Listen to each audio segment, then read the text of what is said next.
ચોમાસા દરમિયાન સેન્ડ ફ્લાયથી થતા વાયરલ એન્કેફલાઇટિસ ચાંદીપુરા જેવા રોગના ફેલાવાથી શું આપ આપના બાળકના સ્વાસ્થ્ય માટે ચિંતિત છો? તો માત્ર ચિંતા ન કરતા બાળકોના સ્વાસ્થ્ય માટે જોખમી સેન્ડ ફ્લાયને ઓળખો. ઘરની અંદરની બાજુએ તિરાડોમાં, દિવાલના નાના છિદ્રોમાં, કાચી કે પાકી દિવાલ પર કે ગ્રામ્ય વિસ્તારોના ગાર લીપણવાળા ઘરમાં અને ભેજવાળા વાતાવરણમાં જોવા મળે છે.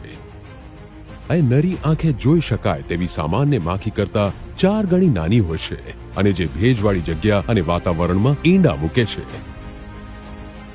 વાયરસના કારણે નવજાતથી 14 વર્ષ સુધીના બાળકોમાં વાયરલ એન્કેફેલાઇટિસ, ચાંદીપુરા વાયરલ તાવ અને કાળા આઝાર જેવા રોગો જોવા મળે છે. આ સાથે વાયરલ એન્કેફલાઇટિસ અને ચાંદીપુરા તાવ રોગના લક્ષણોને પણ જાણીએ. બાળકને સખત તાવ આવવો, ઝાડા થવા, ઉલટી થવી, ખેંચ આવવી, અર્ધભાન કે બેભાન થવું.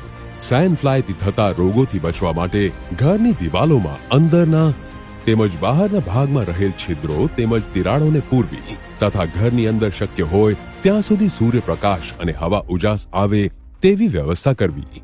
14 વર્ષ સુધીના બાળકોને જંતુનાશક દવાયુક્ત મચ્છરદાનીમાં સુવાડવાનો જ આગ્રહ રાખો. બાળકોને ખુલ્લા શરીરે ઘરની બહાર કે આંગણમાં રમવા ન મોકલો. આ મુજબના રોગના લક્ષણો જણાતા તત્કાલ સારવાર માટે નજીકના આરોગ્ય કેન્દ્રનો સંપર્ક કરો. સંવેદનશીલ સરકાર વડીલોથી લઈ બાળકો સુધી કરે છે સૌની દરકાર. આવો આપણે સૌ સાથે મળીને સેન્ડ ફ્લાયથી થતા રોગચાળાને હરાવીએ. આપણા બાળકોને તંદુરસ્ત રાખીએ, જાગૃત થઈએ, સ્વસ્થ રહીએ.